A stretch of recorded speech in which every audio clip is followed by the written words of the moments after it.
guys, Mrs. Coop back again. I moved over to our science center so we can start exploring more about our curriculum study that we're learning about. And this is the very last week of our insects and spiders unit.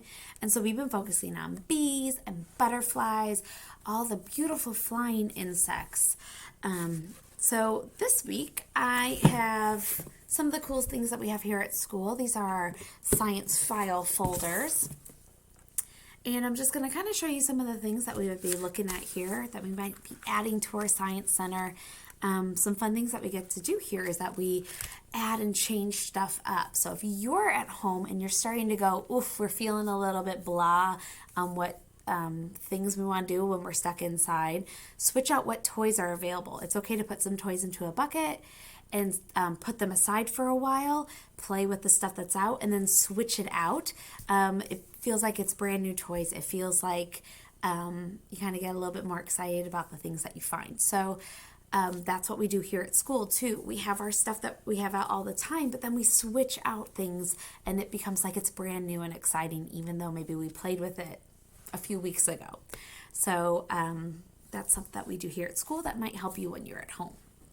Okay, so I have this lovely folder, and it is Life Cycle of a Butterfly. And it's this fun little game that you can play by placing the cards in the correct order. Well, I know Mrs. Boyer has been doing a bunch of teaching. We do always have a little cheat guide that we'll look at the end if we get them all right.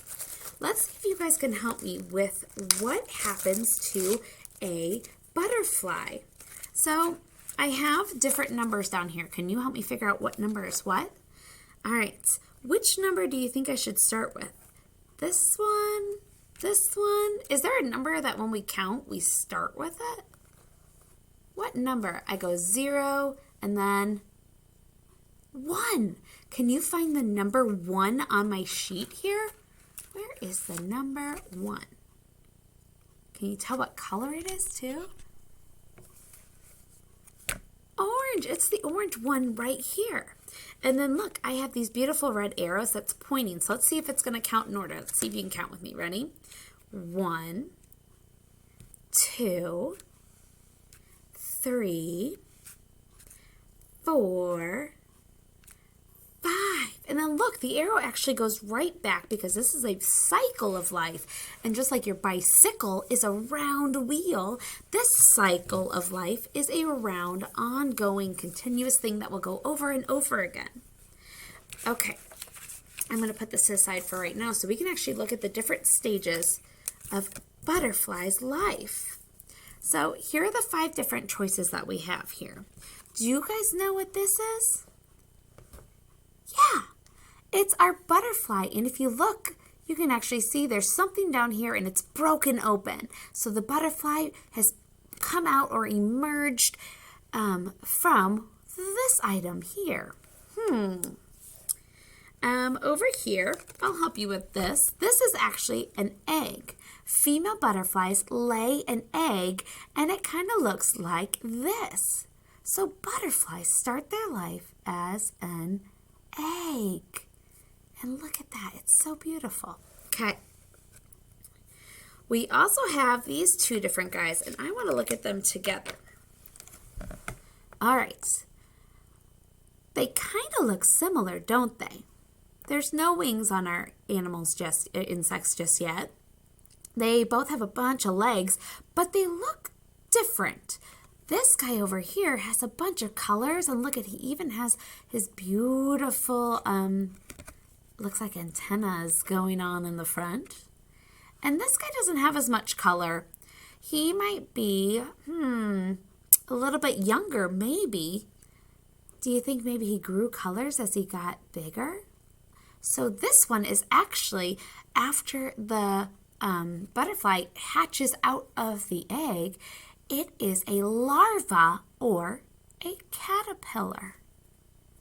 This is also a caterpillar, but this caterpillar, as you can see, has been eating. It's eating and it's getting bigger and bigger. Now, when you were a baby, have you eaten and gotten bigger like the caterpillar? Yeah.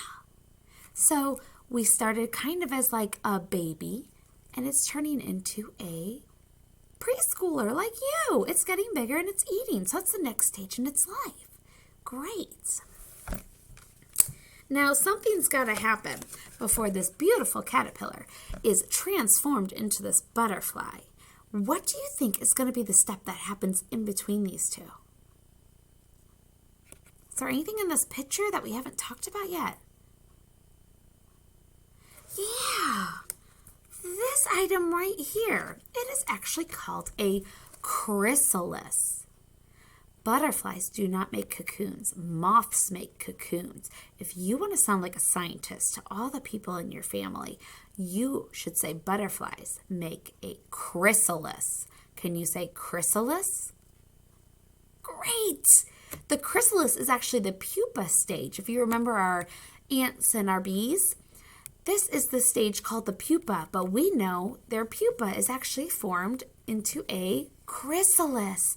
And inside this chrysalis, this caterpillar is inside, and it is transforming, metamorphosing. It's changing so that when its time is ready, it will emerge or pop out of the chrysalis into a butterfly. Okay, guys, let's see if we can put these then on our chart. What number did we say we started with? Number 5? No. Number 3? No. Number 1? I hear you guys saying it. You know it. What was the first thing in our life? Do you remember? The first thing is going to be a female butterfly lays an egg. Boom. Next, what happens? Does that egg become a chrysalis, or does it become a larva or caterpillar? What happens after the egg? It becomes a small caterpillar, which is also the larva stage. Great. After it is a small caterpillar, does it turn straight into a butterfly? Or does it become a bigger caterpillar by eating food? Great. We are going to have this caterpillar eating up yummy leaves. That's their favorite food to eat. And it will get bigger and bigger. Okay, we only have number 4 and number 5 left. Okay, so what would come next and what would be last? What's going to come next? Does that caterpillar turn into a butterfly? Or does it become a chrysalis? Yay! A chrysalis. So the caterpillar is going to attach itself to a plant. So right here you can see it attached or stuck itself to a branch. It forms an outer shell called a pupa, or our big word, chrysalis. And so we only have one more left. What's the last thing? Yay! After about 2 weeks, a butterfly will emerge or hatch out of that chrysalis, and it becomes a butterfly. And then watch this. We're about to make a cycle or a big circle where it's going to repeat over and over again. This butterfly, if it's a female, is going to lay an egg. That egg will hatch into a caterpillar. That caterpillar is going to keep eating leaves and growing bigger. It's going to make itself into a chrysalis, and that chrysalis is going to open up and become a butterfly. That butterfly is going to lay an egg. It's going to hatch into a caterpillar. It's going to become a bigger caterpillar. It's going to be a chrysalis. It's going to be a butterfly. Do you guys see how it's going to go over and over and over again? It's making a big circle or cycle that's going to keep repeating itself over and over again. So you might be able to find some activities online where you can see different pictures. You can use your watercolors to paint and make different things for your butterflies. You can draw caterpillars and see if you can transform it into all the different stages. I just have a couple other little things that I can show you. Here is a beautiful butterfly. This is in our science center where you can look at the different specimen or scientific items that you can explore and examine. We have magnifying glasses to look at it. I'm going to show you a moth's life cycle so you can see how a cocoon is different.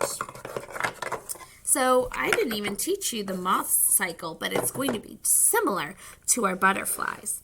So I have a moth right here. Moths are what you see flying around those lights when you have a light on outside.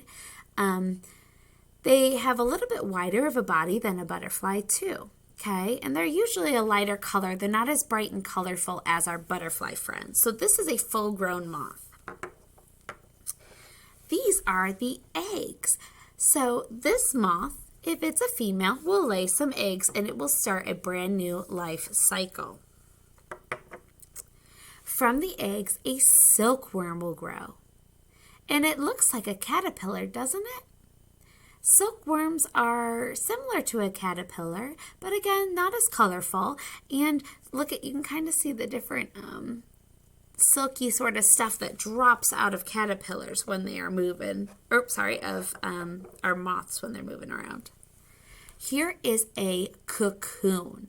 A cocoon is more of a wrapping of our moth silkworm. And you could see the body inside there, and it's wrapped itself up into the cocoon so it can transform, just like the butterfly, but into a moth. So a cocoon is made up of different stuff. It's usually softer than a chrysalis, which is a nice hard outer shell. So cocoon is for moths. Chrysalis is for our butterflies. All right. Thank you, friends, for coming to the Science Center with me. I hope you have a fantastic day. Talk about those chrysalis. Make some beautiful art. Go outside. You might see some chrysalis hanging from branches. Maybe you'll see a cocoon, too, and you can see the difference. Remember, when you're looking for nature, it wants to stay in its home. Take care of it. Don't smush or smash. They're outside in their home, okay? All right. Bye, friends.